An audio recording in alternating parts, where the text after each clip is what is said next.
और हम सब ये भी भूले नहीं, डॉक्टर अंबेडकर जी ने धारा 370 का विरोध किया था, लेकिन उसके बाद भी संविधान की एक अनुच्छेद बना करके कांग्रेस ने दबाव से डलवाया था। अंबेडकर जी की आत्मा उस दिन भी रोई थी जब पूरे जम्मू कश्मीर के अनुसूचित जाति जनजाति के लोगों को इस धारा 370 के माध्यम से उनके अधिकारों से वंचित किया गया था। अंबेडकर जी के जीते जी उनको कोई निर्वाचन का किसी लोकसभा का चुनाव कांग्रेस ने जीतने नहीं दिया।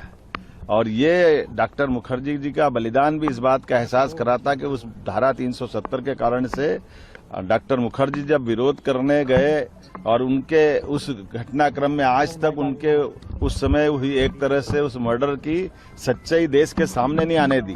तो ये तो कांग्रेस का इतिहास है। इनके सामने देश के ऐसे मुद्दों को लेकर के संविधान में जिस बात को लेकर के अंबेडकर जी ने इशारा किया था, उसी संविधान की आपातकाल 2 दिन बाद हम पूरा देश और दुनिया मनाएगी, उस बात का एहसास कराएगी कि आपातकाल का काला कलंक अगर लगाने का काम भी कांग्रेस ने किया है। तो ये 3 दिन केवल इस अपनी जो कालिख को धुवाने के लिए मध्य प्रदेश के अंदर अपने बिखरते जनाधार के आधार पर जो कांग्रेस अपना आधार खो रही है, वो अंबेडकर जी का नाम लेकर के, संविधान का नाम लेकर अपने पुराने पाप को छिपाने का प्रयास कर रही है। हमने कहा है कि हाँ, ग्वालियर हाईकोर्ट के अंदर माननीय चीफ जस्टिस जी ने एक कमेटी बना दी है। वो कमेटी जो निर्णय करेगी सरकार उनके साथ है। हमने पहले दिन से कहा, हमारी पार्टी ने कहा है।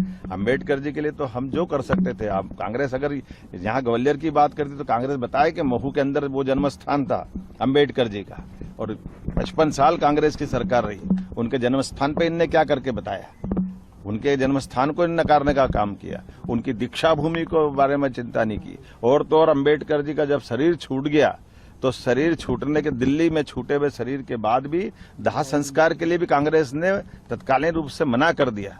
उनकी पत्नी ने विमान से पार्थिव शरीर को ले जाकर बंबई में जब दाह कराया तो कांग्रेस के लोगों ने उस विमान का किराया भी, जहां जिसमें उनकी बॉडी गई थी, उसका पैसा भी अंबेडकर जी की पत्नी से लिया था।